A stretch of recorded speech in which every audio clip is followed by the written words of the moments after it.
BJP शासित राज्यों के सीएम और डिप्टी सीएम को भी इस शपथ ग्रहण में शामिल होने का न्योता दिया जाएगा। साथ ही आरएसएस के कई बड़े लीडर्स के भी शामिल होने की खबर आ रही है। तो भूपेंद्र पटेल की नई टीम में कौन कौन शामिल होगा, इसका काका दिल्ली से तैयार होगा और जल्द ही तस्वीर क्लियर हो जाएगी। आज भूपेंद्र पटेल दिल्ली आएंगे, मुलाकात करेंगे प्रधानमंत्री से। हम आपको लगातार उन बड़े चेहरों के बारे में बताएंगे जिन्हें भूपेंद्र पटेल की टीम में जगह मिलना तय माना जा रहा है। मोरबी से बीजेपी के कांतिलाल अमृतिया 62,000 से ज्यादा वोटों से जीते हैं, लेकिन समझिए कि मोरबी वो इलाका है जिसके ऊपर कई चीजें दारोमदार कर रही थी। मतलब कि जहां पर जो हादसा हुआ था ठीक चुनाव से पहले, ऐसे में मोरबी सीट जहां 2017 में बीजेपी अपना खाता तक नहीं खोल पाई थी, उसी मोरबी सीट को बीजेपी ने जीता है, वो भी जबकि वहां पर इतना बड़ा हादसा हुआ था। इसी वजह से कांतिलाल अमृतिया पर एक बहुत फोकस रहने जा रहा है। हमारे साथ मोरबी के एमएलए कांति अमृतिया हैं, जिन्हें कि मोरबी हादसे के बाद सिटिंग एमएलए को हटा करके टिकट दी गई और ये काफ़ी भारी मेजॉरिटी से जीत करके इस बार आए हैं। कांति भाई, ये बताइए कि हम आपसे मिले थे जब चुनाव प्रचार के दौरान भी, तो आप काफ़ी आश्वस्त लग रहे थे। क्या वजह है इतनी बड़ी जीत की? डिजिटल मार्केटिंग को सीखकर आपके प्रोडक्ट्स और सर्विसेज को दुनिया को बेचना चाहते हैं तो फ्रीडम ऐप को अभी डाउनलोड करें। डिजिटल मार्केटिंग का एक्सपर्ट बने। बस मोरबी के प्रजा को देश का बड़ा प्रधान मोरबी नरेंद्र भाई का मोरबी ऊपर प्रेम है। हम इसका नीचे हम उसका स्वयं शख्सी, तो हम हमारा दो का प्रेम, पार्टी का प्रेम, काम करने के लिए अलग हमारा नेचर है। मोरबी पूरे मोरबी जिला के विश्वास है कि कांति भाई अमृतिया नरेंद्र भाई साथ कर रहकर अच्छा काम करेगा, अच्छा निर्णय देगा। चुनाव प्रचार के दौरान भी हमने देखा, उस वक्त जब हम घूम रहे थे, कि जो हादसा हुआ था मोरबी का, उसको लेकर के कई तरह की आशंकाएं तो थी।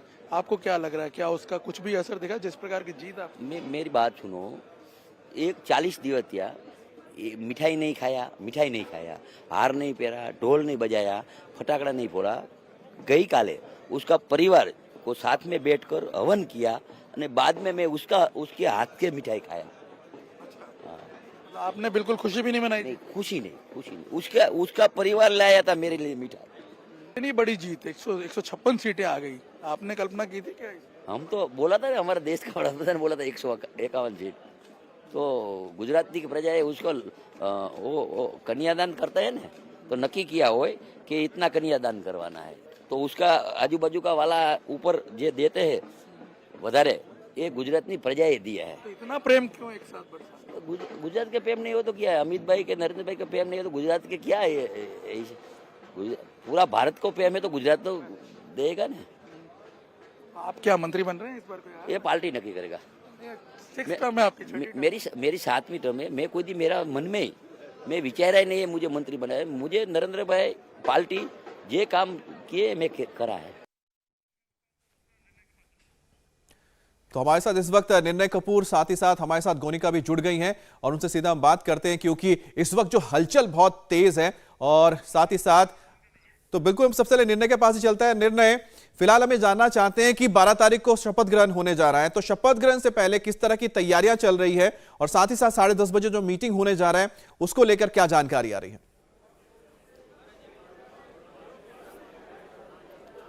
देखिए, मेरा ऐसा मानना है कि ये जो आज मीटिंग हो रही है, ये बेसिकली फॉर्मेलिटी है विधायक दल का नेता चुनने की। एक तरह से इस बार साफ है, और पहले चुनाव प्रचार में भी ये कह दिया गया था कि चुनाव जो है वो भूपेंद्र पटेल की अध्यक्षता में लड़ा जा रहा है, और ये बार बार सभी बड़े नेताओं की तरफ से कहा गया था कि वही बाद में मुख्यमंत्री बनेंगे। तो अगर कोई बहुत बड़ा उलटफेर हो गया तो शायद मुझे लगता है ये बहुत बड़ा सरप्राइज होगा, लेकिन जिस तरह के घटनाक्रम सामने आ रहे हैं और जो जानकारी हमारे पास है, ये तय है कि भूपेंद्र पटेल ही गुजरात के अगले मुख्यमंत्री होंगे। और उनके नाम पर इस विधायक दल की बैठक में, क्योंकि एक औपचारिकता है, उसे पूरा किया जाएगा और उसके बाद वो गवर्नर के सामने अपनी सरकार बनाने का प्रस्ताव पेश करेंगे और 12 तारीख को शपथ विधि होगी। मैं आपको बता दूं, जो गांधीनगर विधानसभा कॉम्प्लेक्स में हेलीपैड ग्राउंड है, वहाँ पे ये शपथ विधि होगी। जैसा कि माना जा रहा है कि बहुत बड़ा कार्यक्रम होगा, लेकिन मैं आपको बता दूं, बीजेपी की एक खासियत है कि 156 सीट जीतने के बाद जब हम ट्रेडिशनल वे में एक्सपेक्ट करते हैं कि बहुत बड़ा कार्यक्रम होगा, बहुत बड़ी भव्यता उसमें दिखेगी, ऐसा बिल्कुल नहीं होने जा रहा है। एक सादा कार्यक्रम है जिसमें बहुत ही सादगी के साथ ये शपथ समारोह जो है उसे कंडक्ट किया जाएगा। ये आप समझ लीजिए कि यही तरीका है बीजेपी के काम करने का कि जनता को ये बताया जाएगा कि एक जो चर्चा शुरू हो गई थी कि जी, एक बड़ी खास बात प्रधानमंत्री की ओर से ये कही गई कि जो तस्वीर है अगले 25 सालों की वो मंत्रिमंडल में नजर आने वाली है। तो किन किन चीजों को खास तौर पर ध्यान में रखा जाएगा और शपथ ग्रहण के दौरान कौन कौन शामिल होगा? क्या जहां जहां बीजेपी शासित राज्य वहां के सीएम और डिप्टी सीएम को भी न्योता भेजा जाएगा शामिल होने के लिए?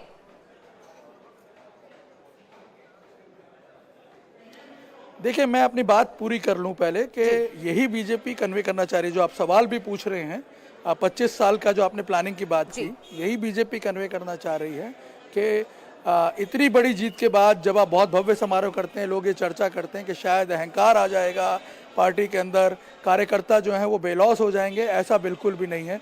ये बताने की कोशिश की जा रही है कि उसी सादगी के साथ, उसी ऑस्टेरिटी के साथ पार्टी काम करेगी, ह्यूमिलिटी के साथ काम करेगी और ये शपथ समारोह जो है ये उसका रिफ्लेक्शन होगा। अब रही बात 25 साल के आगे के टारगेट की, तो ये पहले से तय हो चुका है कि ये सरकार जो है, ये इतनी बड़ी रिस्पॉन्सिबिलिटी जो मिली है बीजेपी को, यहाँ पे इससे बड़ी जीत आज तक किसी को नहीं मिली। तो इतनी बड़ी रिस्पॉन्सिबिलिटी जो मिली है इतनी बड़ी जीत के साथ, उसको सिलसिलेवार तरीके से पार्टी जो है वो पूरा करेगी, टारगेट सेट करेगी। ऑलरेडी आज़ादी के अमृत काल का जो पूरा एक विजन है प्रधानमंत्री मोदी का, उसके ऊपर चलने के लिए पार्टी ने अपना प्लान जो है वो बना लिया है। आपने सुना होगा जब जीते थे, जिस दिन रिजल्ट आए थे, मुख्यमंत्री भूपेंद्र पटेल जो हैं, उन्होंने जब अपना संदेश दिया था कार्यकर्ताओं को, उसमें उन्होंने ऑलरेडी उस विजन के बारे में कुछ बातें जरूर बताई भी थी। तो ये आप समझिए कि पार्टी पहले से तैयार है कैसे जो काम अधूरे रह गए हैं या फिर जो नए प्रोजेक्ट्स हैं उनको किस तरह से आगे इम्प्लीमेंट करना है, कैसे अब एक डेवलपमेंट का जो पूरा एक मोड पे चल रही है पार्टी, उसमें नए गियर चेंज करने हैं। तो ये उस हिसाब से ऑलरेडी ब्लूप्रिंट तैयार है और उस पर काम करना शुरू करना है। क्योंकि एक बात मैं आपको बता दूं, जी बताइए। जी बिल्कुल, एक्सपेक्टेशन तो बहुत ज्यादा है इस वक्त। आप समझिए, इतनी बड़ी अप्रत्याशित जीत जब मिलती है किसी पार्टी को, तो ये जनता जो है वो उससे बहुत ज़्यादा एक्सपेक्ट करती है कि हर चीज़ वो करेगी, हर काम वो करेगी।